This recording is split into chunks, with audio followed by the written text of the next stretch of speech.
Risha eats, sleeps, lives Coffee4Craig.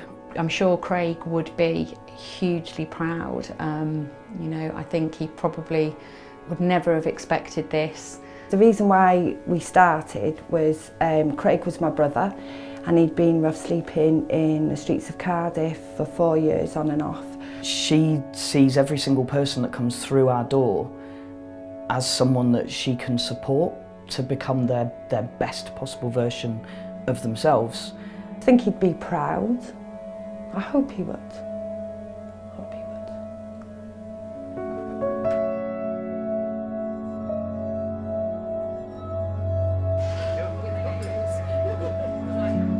I used to work with people with learning difficulties, autism, and then I worked in a special school with children with autism and learning difficulties and physical difficulties as well.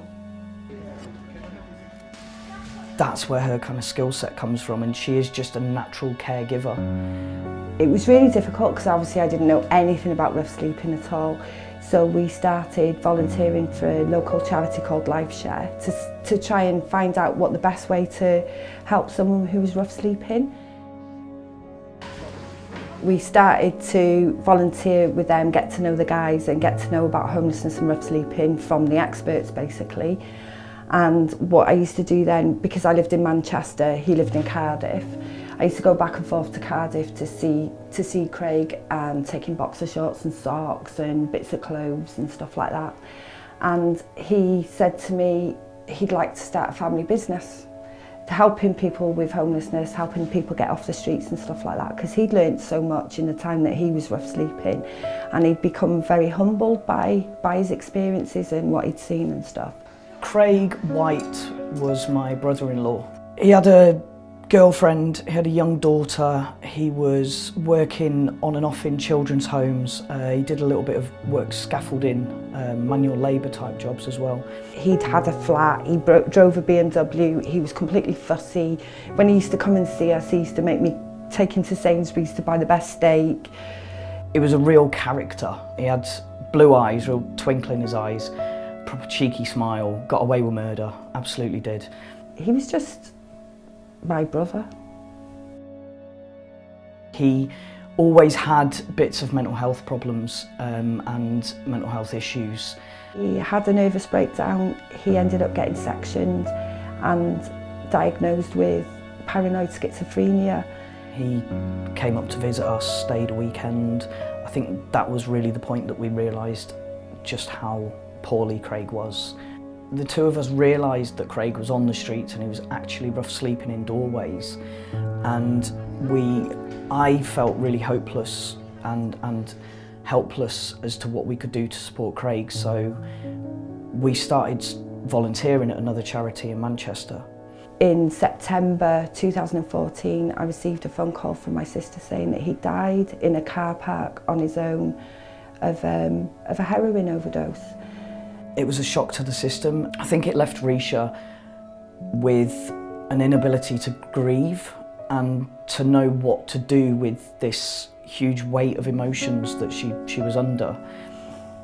And really the only outlet was to step forward and step up to trying to stop that from happening to somebody else's brother, someone else's son, and, you know, someone else's dad.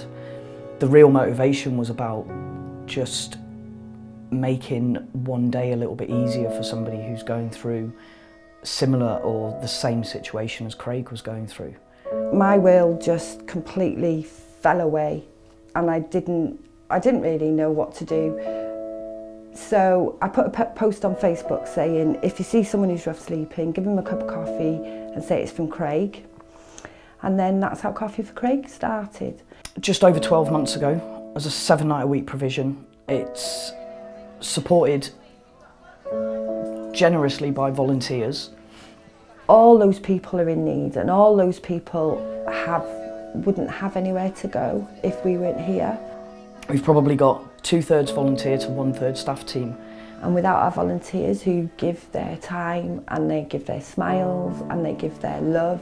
Coffee4Craig is a lifeline because It offers an invaluable service to the people that we work directly with, so rough sleepers, people experiencing homelessness here in Manchester. They do a charity where you can come have a cup of tea, a coffee, they feed you, give you lovely meals. There's a shower where you can have a shower, change your clothes, they give you clothes to wear. Through to dedicated support workers, getting them off the streets and into the next stage of hopefully rebuilding their lives.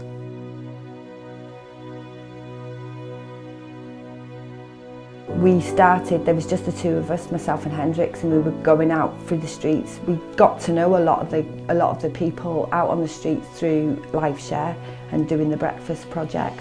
There was nothing on the bank holiday, there was nothing at weekends.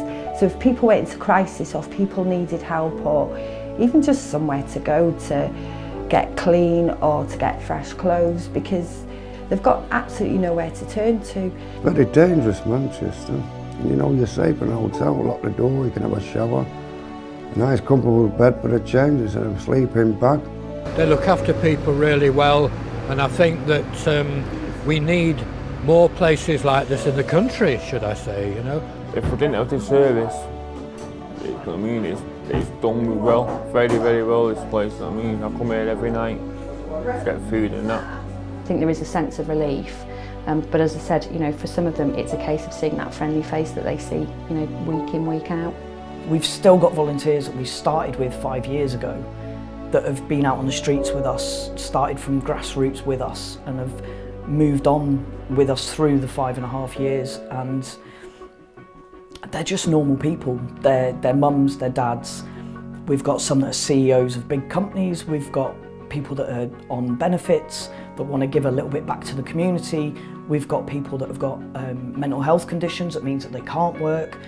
I think gaining a sense of trust with anybody that comes through the doors at Coffee4Craig is really important, not only so that they know that you're doing this with the right intentions, but also that you can establish a relationship. So whatever offers of support and guidance you give, it's done with the understanding that you know what's right for them and what's best for them, and you can only do that by actually taking the time to speak and listen and get to know somebody on an individual basis. Take time off, want to have a talk, sit down and talk to these homeless people, and they'll talk to you and understand why they are homeless. I am forever grateful for our volunteers. They are the most amazing people. They come together, they're from so many different backgrounds, they've got so many different life experiences, but they've all got something in common, that they all want to make a difference to our homeless community. They work so many hours and they're just so passionate and so amazing. I think we're the luckiest people to have such amazing people around us. I think he'd be hugely proud of Risha and Hendrix taking it from such small beginnings to something that really is so valuable and that people really do rely on. We know we've made a difference every single day. Craig was always proud of Risha. We've made a difference to someone, and even if it's smiling at someone, all of us make them feel like they matter, and I think that's the biggest thing. Proud wouldn't be enough for how he'd feel. Thank you for your help and all the other people, homeless people out there. Nobody should be sleeping on the street. The fact that these people want to come out and do that is fantastic and just to be applauded.